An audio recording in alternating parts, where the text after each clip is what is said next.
I'm really interested in your role, Sunny, doing community outreach, working with K through 12 education. So tell us a bit about your role at the Tang. Yes, so in my role at the Tang, I work with K through 12 audiences, both inside the classroom and outside the classroom. Sometimes they come visit me at the Tang Museum itself. And I also work with different community organizations like libraries and different social service organizations that support K through 12 students. And I also work with Skidmore faculty to collaborate in interdisciplinary learning for workshops at the museum as well. So I work with a wide variety of students. I want to come back to your experiences with K through 12 in just a minute. I know you work a lot with like local schools, which is awesome. But tell us a little bit about your work with Skidmore students, because I understand that they get like really involved. Sure. One of the important experiences I've had thus far at Skidmore, working with Skidmore students, is the collaboration I did with the dance department. And we work with Bridges, which is a local organization in Saratoga that works with adults with cognitive and developmental challenges. And the professor, Sarah DePasquale, she asked me to collaborate with her students in working with Bridges and creating a dance movement with the participants of Bridges, and using an artwork, a Joan Snyder painting, as a catalyst for ideas and thinking and discussion. Right. And it's right there in the space, correct? Like yes. there with the painting or the work by Snyder. Yes. I have that right, yeah. Yes, we installed the painting in one of our spaces, and we had a really nice conversation about what they're seeing and why, what kind of things and ideas are popping in their head. And the Skidmore students in the class use those ideas and the language and the words that they use to describe the piece in creating the movement that they were later performed at the museum. Oh, that's amazing. So what's your approach then when you're entering that K through 12 realm instead? Because now we understand what some of the students at Skidmore are doing. Mm-hmm. What have you encountered when you've worked with K through 12 students? Have they done or said anything that surprised you? Maybe give an example of that. Yes, sure. So we work with a lot of different artworks in our permanent collection as well as our exhibitions. And so I generally bring an artwork, an art piece that students get to look at and talk about their ideas and create an inspired art project. So a lot of the ideas from kids from throughout the capital region are very different and diverse. And some of the surprises have been like when I worked with artwork from with Hassan Hajjaj. Mm-hmm. He's a Moroccan photographer, yes, right? It's a very vibrant piece, and there's a lot of things and things happening in that piece. And so I've had some kids say, oh, I see myself, I see my family. I'm from Northern Africa, and the colors, the textiles, and the skin tone of the figure reminds me of home and my family. And then we have a rich cultural exchange of ideas. They ask me where I'm from and where my family is from and things like that. And it could be a really beautiful thing. And then also there's another experience I've had in a different school, in a different location, where students say, wait, this is an artist from Northern Africa, from Morocco. How can this figure be from Africa? Africa is poor.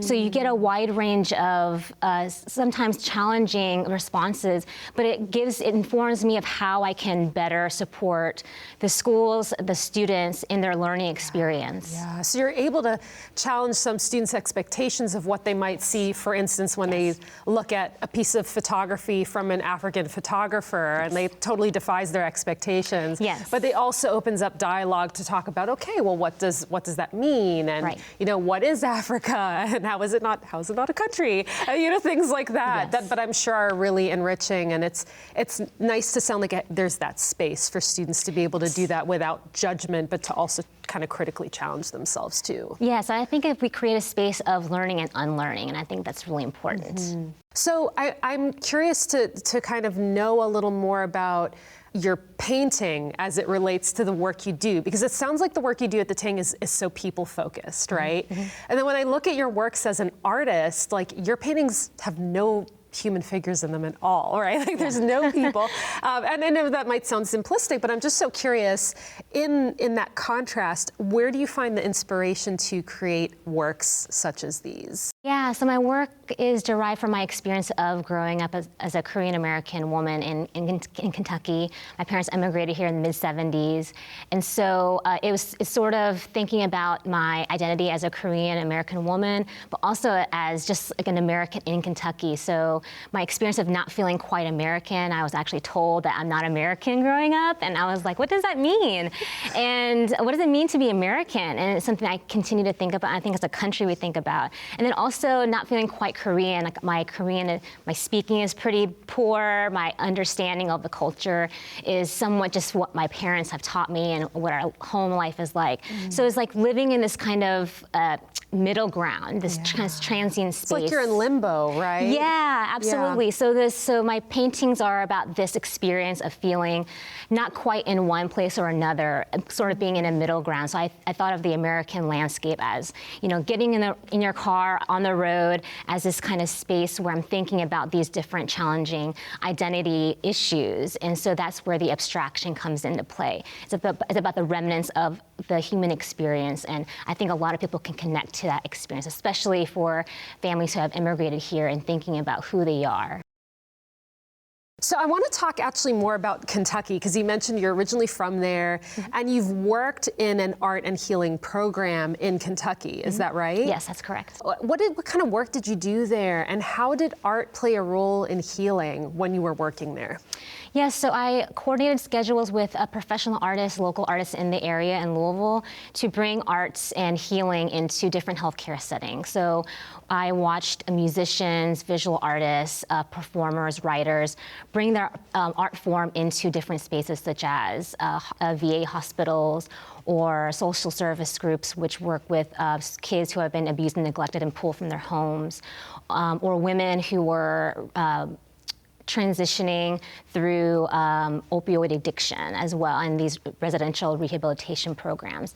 And I saw how art became a catalyst for them to sort of process their traumas and how to kind of transform or maybe even piece together their lives from these traumatic events and experiences. This is really interesting, Sunny, because we've been having so many discussions in our society recently about public health, particularly as it pertains to COVID.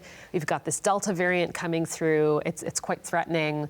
And but oftentimes I think we talk about public health in terms of you've got a disease and you fix it with medicine, right? Right. But what I'm kind of hearing from you, and actually what I've seen, large organizations coming out with studies over the past 10 years that show that doing dance, making paintings, writing, or whatever that may be, it can actually help promote public health on a more holistic level.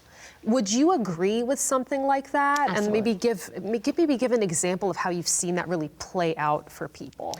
Absolutely. I think art, it builds community and it builds connection. I think, especially during COVID, that's something that I think we all kind of are thinking about is our disconnection with one another and sort of lack of community and bonding. And that's been really, I think, an important thing that's kind of made us maybe become more aware of. And I think from my experience of seeing art as a healing tool, for instance, I worked with a social group that worked with kids who just experienced something traumatic, and they're trying to figure out where to place them during this turbulent time.